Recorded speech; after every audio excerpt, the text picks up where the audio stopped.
Assalamualaikum students, this is the second experiment of your CHM 532 और CHM 508 lab. आपकी ये जो लैब है इसमें आप कोऑर्डिनेशन कॉम्प्लेक्सेस से डील कर रहे हैं, उनकी सिंथेसिस, उनके कैरेक्टराइजेशन और आइसोमेरिज्म वगैरह को स्टडी कर रहे हैं। तो ये जो आपका एक्सपेरिमेंट है, सेकंड एक्सपेरिमेंट, इसमें आपके पास एक कॉम्प्लेक्स है पोटेशियम ट्रेस ऑक्सिलेटो फेरेट 3, उसकी सिंथेसिस और कैरेक्टराइजेशन आपने स्टडी करनी है। ठीक है, तो इसका फार्मूला है, अगर आप इसका फार्मूला देखें तो इसमें आयरन के ऊपर +3 चार्ज है, जिसके साथ 3 ऑक्सिलेट लगे हुए हैं एज लिगेंड, और हर ऑक्सिलेट के ऊपर -2 चार्ज होगा और बाइडेंटेड लिगेंड है। तो इस तरीके से इन्होंने आयरन को सराउंड किया हुआ है। जो ओवरऑल नेट चार्ज इस कॉम्प्लेक्स के ऊपर या कोऑर्डिनेशन स्फीयर पे आएगा वो -3 होगा, जिसे 3 पोटेशियम बैलेंस करें। ठीक, इसके बाहर कुछ वाटर ऑफ क्रिस्टलाइजेशन हो भी सकते हैं, नहीं भी हो सकते। जनरली 3 होते हैं, लेकिन ये कम ज़्यादा भी हो सकते हैं। ठीक, कॉमन नाम जो इसका है वो है पोटेशियम फेरी ऑक्सिलेट। जिस तरीके से ऑक्सिलेट आयरन को सराउंड करते हैं, इनकी जो ज्योमेट्री बनती है वो ऑक्टाहीड्रल ज्योमेट्री बनती है, और जो इनके क्रिस्टल्स होते हैं वो emerald green, bright green colour के क्रिस्टल्स हमारे पास आते हैं। इस एक्सपेरिमेंट को 3 पार्ट में डिवाइड किया गया है। पहले पार्ट में आप इसकी सिंथेसिस करते हैं और बाकी जो रिमेनिंग 2 पार्ट्स हैं उसमें आप इनकी कैरेक्टराइजेशन करते हैं, यानी कि इसके अंदर मौजूद आयरन की और ऑक्सिलेट की एनालिसिस करते हैं। कि जो कॉम्प्लेक्स हमें सिंथेसाइज करना है वो स्टेबल होना ज़रूरी है, अदरवाइज़ वो सिंथेसिस के बाद डिकम्पोज हो जाएगा। तो जब हम कह रहे हैं स्टेबिलिटी ऑफ कॉम्प्लेक्स, तो हम बात कर रहे हैं कि कॉम्प्लेक्स कितना एग्जिस्ट करता है under favourable condition without being decompose, या उसकी शेल्फ लाइफ कितनी है। ठीक है, जो स्टेबिलिटी है कॉम्प्लेक्स की वो डिपेंड करती है डिफरेंट फैक्टर्स पे, जैसे कि nature of central metal ion, जो उसका जो मेटल है उसका क्या नेचर है, उसके अराउंड जो लिगेंड लगे हुए हैं उनका क्या नेचर है, कोई चिलेटिंग इफेक्ट है या नहीं है, और भी बहुत सारे फैक्टर्स होते हैं। तो किसी भी कॉम्प्लेक्स आयन की स्टेबिलिटी को आप जनरलाइज नहीं कर सकते। अगर वो एक कंडीशन पे स्टेबल है तो दूसरी कंडीशन पे वो डिकम्पोज हो सकता है। ठीक है, तो जो कॉम्प्लेक्स की स्टेबिलिटी है वो 2 एस्पेक्ट से एक्सप्लेन की जाती है, थर्मोडायनामिक एस्पेक्ट से और काइनेटिक्स एस्पेक्ट से। थर्मोडायनामिक्स डील करता है कि आपका कॉम्प्लेक्स इक्विलिब्रियम कंडीशन पे कितना बना है, या कितना ज़्यादा है या कम है। ठीक है, इसको आप मेजर कर सकते हैं बाय फॉर्मेशन कांस्टेंट या स्टेबिलिटी कांस्टेंट। जब आप कॉम्प्लेक्स बनाते हैं तो जो आपके स्टार्टिंग मटेरियल्स होते हैं वो गैशियस फेज़ में नहीं होते, वो एक्वस सॉल्यूशन की फॉर्म में होते हैं। तो जो भी आपका मेटल है उसका एक्वस कॉम्प्लेक्स बना हुआ होगा, एक्वा कॉम्प्लेक्स बना हुआ होगा, उसके बाद फिर वो लिगेंड को एक्सचेंज करता है और अपना डिज़ायर्ड कॉम्प्लेक्स बनता है। यहाँ पे जो KF है ये फॉर्मेशन कांस्टेंट है। KF is directly proportional to the concentration of your product या कॉम्प्लेक्स। इस वजह से जितना KF की वैल्यू ज़्यादा होगी, फॉर्मेशन कांस्टेंट की वैल्यू ज़्यादा होगी, उतना ही ज़्यादा कॉम्प्लेक्स बना होगा इक्विलिब्रियम पे। इसको आप स्टेबिलिटी कांस्टेंट भी कह सकते हैं। स्टेबिलिटी कांस्टेंट जितना ज़्यादा होगा कॉम्प्लेक्स उतना ही स्टेबल होगा। ठीक है, अब ये जो फॉर्मेशन कांस्टेंट है ये रिलेट करता है गिब्स फ्री एनर्जी चेंज के साथ इस इक्वेशन के ज़रिए। तो गिब्स फ्री एनर्जी भी एक थर्मोडायनामिक प्रॉपर्टी है। जितना गिब्स फ्री एनर्जी की वैल्यू नेगेटिव होती है एक कॉम्प्लेक्स के लिए, उतना ही वो कॉम्प्लेक्स ज़्यादा स्टेबल होता है, या इक्विलिब्रियम पे वो उतना ही ज़्यादा बनता है। ठीक है, तो इन 2 पैरामीटर से आप थर्मोडायनामिकली एक्सप्लेन कर सकते हैं स्टेबिलिटी ऑफ कॉम्प्लेक्स। दूसरी जो चीज़ है वो काइनेटिक्स। काइनेटिक्स का मतलब कि कॉम्प्लेक्स कितनी तेज़ी से बन रहा है या क्या स्पीड है उसकी फॉर्मेशन की। अगर ये जो एक्सचेंज रिएक्शन हो रहा है, लिगेंड एक्सचेंज रिएक्शन हो रहा है, ये बहुत तेज़ी से होगा, तो आप ये कह सकते हैं कि रेट ऑफ रिएक्शन ज़्यादा है, तो आसानी से ये कॉम्प्लेक्स बन जाएगा। अगर ये स्लो है तो इसका मतलब रेट ऑफ रिएक्शन कम है। ये एक्टिवेशन एनर्जी पे भी डिपेंड करता है। अगर एक्टिवेशन एनर्जी कम रिक्वायर्ड होती है तो रेट ऑफ रिएक्शन ज़्यादा होगा, एक्टिवेशन एनर्जी ज़्यादा रिक्वायर्ड होगी तो जो रेट ऑफ रिएक्शन है वो स्लो होता है। वो कॉम्प्लेक्सेस जो कि स्लो फॉर्म होते हैं उनको आप इनर्ट कॉम्प्लेक्सेस कह सकते हैं, और जो तेज़ी से फॉर्म हो जाते हैं वो लेबाइल कॉम्प्लेक्सेस कहलाएंगे। उनका जो स्टार्टिंग मटेरियल होगा वो लेबाइल कहलाएगा। लेबाइल और इनर्ट के लिए एक रूल ऑफ थंब ये है कि अगर ये एक्सचेंज रिएक्शन विदिन 1 मिनट हो जाता है तो ये लेबाइल था, और अगर ये 1 मिनट से ज़्यादा का टाइम ले रहा है तो फिर ये इनर्ट। ठीक है, ये कुछ बैकग्राउंड नॉलेज थी जो आपको समझाना ज़रूरी थी। ये आपकी इस कॉम्प्लेक्स की थ्योरी में इंक्लूड नहीं है। आज क्योंकि हम सिर्फ सिंथेसिस की बात करेंगे फेरी ऑक्सीलेटो कॉम्प्लेक्स की, इस वजह से हमने इस एक्सपेरिमेंट को नाम दिया एक्सपेरिमेंट 2A, जो कि है synthesis of potassium tris oxalato ferrate 3 complex. इसकी सिंथेसिस के लिए आपके मैनुअल में पॉइंट नंबर 1 ये लिखा हुआ है कि आपको 3 केमिकल्स वे करने हैं, जिसके अंदर फेरस अमोनियम सल्फेट, जिसे आप मोहर सॉल्ट भी कहते हैं, वो शामिल है, ऑक्सैलिक एसिड और पोटेशियम ऑक्सीलेट शामिल है। फेरस अमोनियम सल्फेट को आप इसलिए वे कर रहे हैं क्योंकि that will be use as a source of metal for the synthesis of this complex. यहाँ पे जो आपको आयरन चाहिए वो आपको फेरस अमोनियम सल्फेट के आयरन से मिलेगा। ऑक्सैलिक एसिड यूज़ हो रहा है as a source of ligand, और पोटेशियम ऑक्सीलेट से हमें पोटेशियम हासिल हो रहा है, जो कि यहाँ पे काउंटर आयन के तौर पे, यानी कि सोर्स ऑफ काउंटर आयन हम यूज़ कर रहे हैं। ठीक है, इन 3 चीज़ों को हम लेंगे स्टार्टिंग मटेरियल के तौर पे। अच्छा, इससे पहले कि हम फर्दर प्रोसीड करें अपने प्रोसीजर की तरफ, ये देख लीजिएगा कि आपका जो कॉम्प्लेक्स है उसके अंदर आयरन F+3 की फॉर्म में, यानी कि फेरिक की फॉर्म में है, लेकिन आपने जो स्टार्टिंग मटेरियल लिया है वो फेरस है, यानी कि Fe+2। तो ऐसा क्यों है कि हम स्टार्टिंग मटेरियल फेरस से स्टार्ट कर रहे हैं और जो हमारा एंड प्रोडक्ट होगा वो फेरिक होगा, Fe+3 होगा। ऐसा करने की वजह यह है कि इन दोनों की जो स्टेबिलिटी है वो डिफरेंट है, और अभी हमने स्टेबिलिटी के मुतालिक बात की कि हमारा जो स्टार्टिंग में जो हमारा स्टार्टिंग मटेरियल है उसको लेबाइल होना ज़रूरी है, वो उसको रिएक्टिव होना ज़रूरी है, और जो हमारा एंड प्रोडक्ट है वो इनर्ट हो, वो नॉन रिएक्टिव हो, वो स्टेबल हो, ये बात ज़रूरी है। ठीक है, आयरन की atomic number 26, outermost electronic configuration 3d64s2। जब आप फेरस अमोनियम सल्फेट का सॉल्ट लेते हैं और उसको वाटर में डिज़ोल्व करते हैं तो फेरस एक्वो कॉम्प्लेक्स बन जाता है। ठीक है, Fe+2 की वजह से यहाँ पे D के अंदर सिर्फ 6 इलेक्ट्रॉन्स होते हैं, तो ये D6 सिस्टम हो गया, और वाटर क्योंकि वीक फील्ड है तो जो इलेक्ट्रॉन की डिस्ट्रीब्यूशन होगी वो T2GeG में इस तरह से होगी। इसके बरक्स अगर आप कोई Fe+3 का सॉल्ट लेते, ठीक है, फेरिक क्लोराइड या कोई और Fe+3 का सॉल्ट लेते और उसको डिज़ोल्व करके काम शुरू करने की कोशिश करते, उसको स्टार्टिंग मटेरियल के तौर पे लेते, तो उसके अंदर जो इलेक्ट्रॉन की डिस्ट्रीब्यूशन होती वो इस तरह से होती। ठीक है, उसका जो एक्वा कॉम्प्लेक्स बनता है उसमें इलेक्ट्रॉन की डिस्ट्रीब्यूशन इस तरह से होती। अब अगर इन दोनों डिस्ट्रीब्यूशन को आप कंपेयर करें तो ये ज़्यादा सिमेट्रिक इक्वल डिस्ट्रीब्यूशन है। यहाँ पे जो ऑर्बिटल है वो हाफ फिल्ड है, जबकि यहाँ पे जो ऑर्बिटल है वो पार्शियली फिल्ड है। तो इस हाफ फिल्ड होने की वजह से D5 सिस्टम को थर्मोडायनामिक स्टेबिलिटी हासिल हो गई, और क्योंकि ये यहाँ पे पार्शियली फिल्ड है इस वजह से ये थर्मोडायनामिकली अनस्टेबल है। ऑन द अदर हैंड अगर हम बात करें काइनेटिक स्टेबिलिटी की, तो जब भी Eg के अंदर इलेक्ट्रॉन्स मौजूद होते हैं तो वो इसको, इस सिस्टम को अनस्टेबल कर देते हैं या फिर उसको लेबाइल साइड पे ले जाते हैं। इस वजह से क्योंकि दोनों के अंदर ही Eg के अंदर दो इलेक्ट्रॉन्स मौजूद हैं, इस वजह से ये भी काइनेटिकली लेबाइल है और ये भी काइनेटिकली लेबाइल है।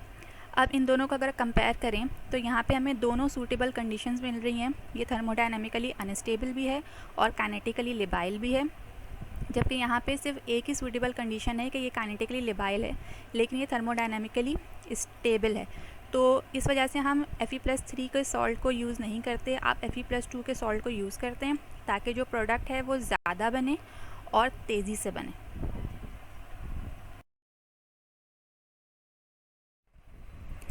ठीक है, प्रोसीजर देख लेते हैं। प्रोसीजर सबसे पहले आपको सॉल्यूशंस बनाने हैं। सॉल्यूशंस बनाने के लिए जो पॉइंट नंबर 1 आपके मैनुअल में लिखा है उसके अंदर आपने रफ़ वेइंग करनी है 3 केमिकल्स की।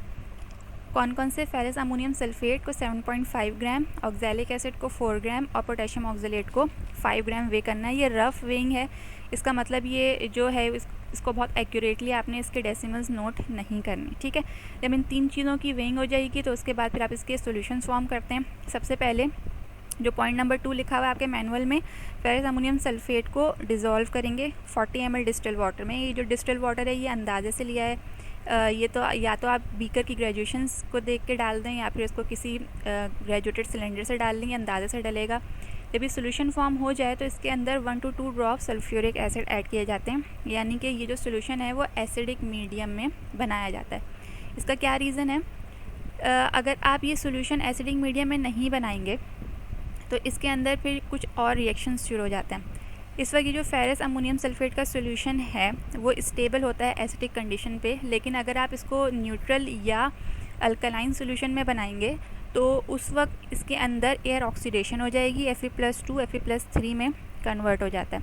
तो ये फेरिक का एक्वा कॉम्प्लेक्स है, ये पेल पर्पल कलर का हो जाएगा और फिर ये हाइड्रोलाइज होके एक्वा हाइड्रोक्सो कॉम्प्लेक्स में कन्वर्ट हो जाता है जो कि येलो कलर का होता है। तो ये एज एन इम्प्योरिटी फिर इसके अंदर शामिल हो जाता है। इन रिएक्शंस को अवॉइड करने के लिए आप इसके अंदर सल्फ्यूरिक एसिड ऐड करते हैं। ठीक है, दूसरा जो सोल्यूशन आपको बनाना है वो है ये ऑक्सैलिक एसिड का 4 ग्राम जो आपने लिया था। ऑक्सैलिक एसिड के 4 ग्राम को आपने 20 ml डिस्टिल्ड वाटर में डिज़ोल्व करना है। ये डिज़ोल्व होते वक्त थोड़ा सा आसानी से डिज़ोल्व नहीं होता है, इस वजह से इसको वार्म किया जाता है 60 to 70 डिग्री सेंटीग्रेड तक, ताकि ये डिज़ोल्व हो जाए। तो वार्म करने का यहाँ पे मकसद सिर्फ ये है कि ये ऑक्सैलिक एसिड इस 20 ml के अंदर डिज़ोल्व हो जाए और इसको कंटिन्यूस स्टीयरिंग के साथ डिज़ोल्व कर लिया जाता है। तीसरा सोल्यूशन बनाना है पोटेशियम ऑक्सलेट का। पोटेशियम ऑक्सलेट के आप 5 ग्राम डिज़ोल्व करें 15 ml में। यहाँ पे लिखा है हॉट डिस्टिल्ड वाटर, तो डिस्टिल्ड वाटर को पहले हॉट करके ये डाल लें या फिर इसको डालने के बाद इसको इतना हॉट कर लें कि डिज़ोल्व हो जाए। तो यहाँ पे भी हीटिंग का मकसद सिर्फ इसको डिज़ोल्व करना है। जब ये 3 सॉल्यूशंस बन जाएंगे तो अब हमें इन 2 सॉल्यूशंस को मिक्स करना है, लेकिन पहले चौथा जो सॉल्यूशन है उसकी भी देख लें किस तरीके से प्रिपरेशन है, फिर हम आगे चलते हैं इसके प्रोसीजर की तरफ। जो चौथा सोल्यूशन आपने बनाना है वो है saturated solution of oxalic acid. ठीक है, सैचुरेटेड सोल्यूशन से आपको समझ आ रहा है कि यहाँ पे जो अमाउंट है वो फिक्स नहीं होगी। वॉल्यूम आपको बता दिया गया है कि 25 ml डिस्टिल्ड वाटर ले लें और इसके अंदर ऑक्सैलिक एसिड इतना ऐड करते रहें कि ये सैचुरेटेड हो जाए, ये डिज़ोल्व होना बंद हो जाए। ठीक है, जब ये रूम टेम्परेचर पर डिज़ोल्व होना बंद हो जाए तो ये सैचुरेटेड हो जाएगा। ये 4 सोल्यूशन आपके पास बन गए। आप सबसे पहले आपने फेरस अमोनियम सल्फेट और ऑक्सैलिक एसिड की 4 ग्राम वाला ऑक्सैलिक एसिड इनको मिक्स करना है। उसके बाद फिर आप इसके अंदर पोटेशियम ऑक्सलेट डालेंगे और फिर आखिर में ऑक्सैलिक एसिड ये वाला डालते हैं। ठीक है, अच्छा, जो आपने फेरस अमोनियम सल्फेट का सोल्यूशन बनाया है वो एक्वा सोल्यूशन इसका जो होगा उसमें फेरस एक्वा कॉम्प्लेक्स बन गया होगा। इसके जो सल्फेट आयन है और अमोनियम आयन है वो अलग हो गया होगा। इसके अंदर अब आप ऐड करते हैं ऑक्सैलिक एसिड का सोल्यूशन जो 4 ग्राम से आपने बनाया था। तो ये वाला रिएक्शन होता है। ठीक है, इन दोनों रिएक्शन होने के बाद फेरस ऑक्सलेट की येलो प्रेसिपिटेट्स आपके पास आते हैं। जो येलो प्रेसिपिटेट आपके पास आएंगे उसको आप इतना हीट करते हैं कि वो इसके अंदर एक बॉयल आ जाए। ठीक है, बॉयल का मकसद ये है कि इसका जो रिएक्शन है ये फास्ट हो जाए और इसके जो प्रेसिपिटेट्स हैं वो कोएगुलेट होकर उनका साइज़ थोड़ा सा बड़ा हो जाए। उसके बाद जब इसको आप हटा के बर्नर से रख देते हैं सेटल डाउन होने के लिए। सेटल डाउन होने के बाद ये जो येलो प्रेसिपिटेट्स हैं वो नीचे बैठ जाते हैं और ऊपर सुपरनेटेड लिक्विड आ जाता है। इस सुपरनेटेड लिक्विड में ये एक्स्ट्रा आइंस होंगे जो हमें नहीं चाहिए, तो इसको आप डिस्कार्ड कर देते हैं एहतियात से कि सिर्फ सुपरनेटेड लिक्विड ये डिस्कार्ड हो जाए। अब जो हमारे पास फेरस ऑक्सलेट के प्रेसिपिटेट हैं उनकी हमें एक दफ़ा वॉशिंग करनी है, ताकि उसके अंदर अगर कोई और एक्स्ट्रा आइंस रह गए हैं डिस्कार्ड होने से तो वो भी निकल जाएं। इसलिए आप इसके अंदर 25 ml डिस्टिल्ड वाटर डालते हैं अंदाजे से, उसको अच्छे से स्टिर करते हैं। स्टिर करने के बाद इसको रख देते हैं थोड़ी देर के लिए ताकि वो दोबारा से सेटल डाउन हो जाए। जब वो सेटल डाउन हो जाएगा तो ऊपर फिर से एक आपके पास क्लियर सोल्यूशन या सुपरनेटेड लिक्विड आ जाएगा।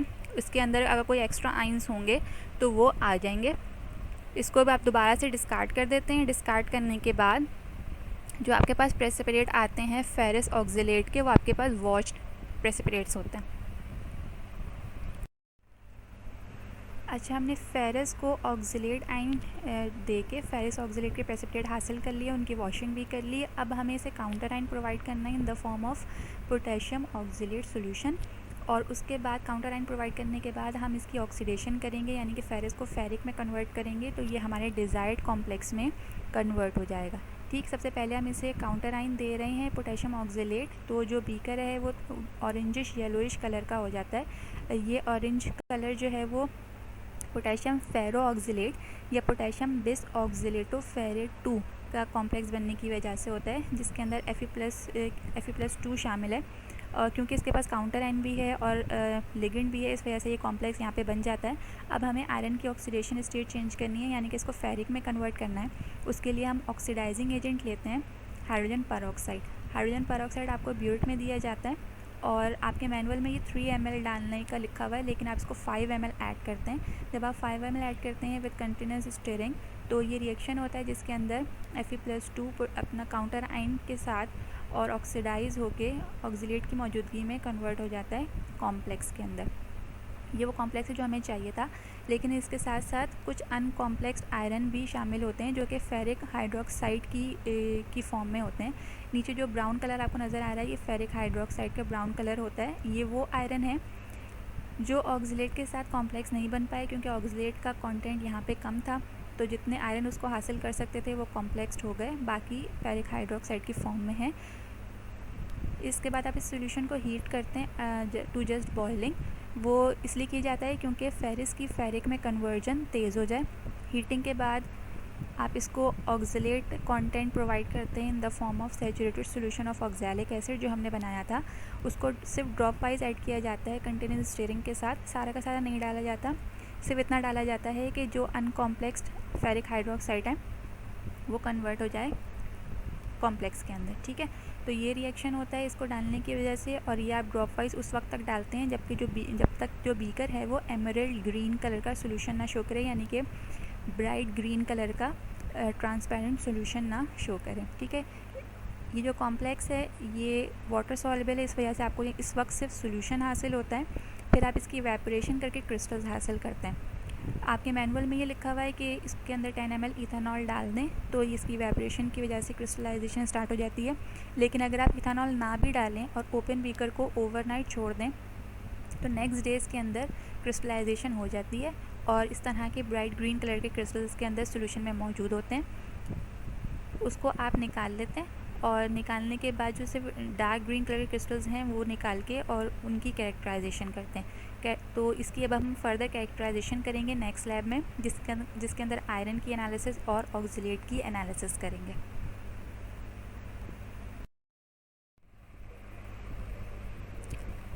ओके, हर एक्सपेरिमेंट की अलग लैब रिपोर्ट बनेगी, तो इस एक्सपेरिमेंट की जो लैब रिपोर्ट आपने बनानी है उसका फॉर्मेट आपको गिवन है।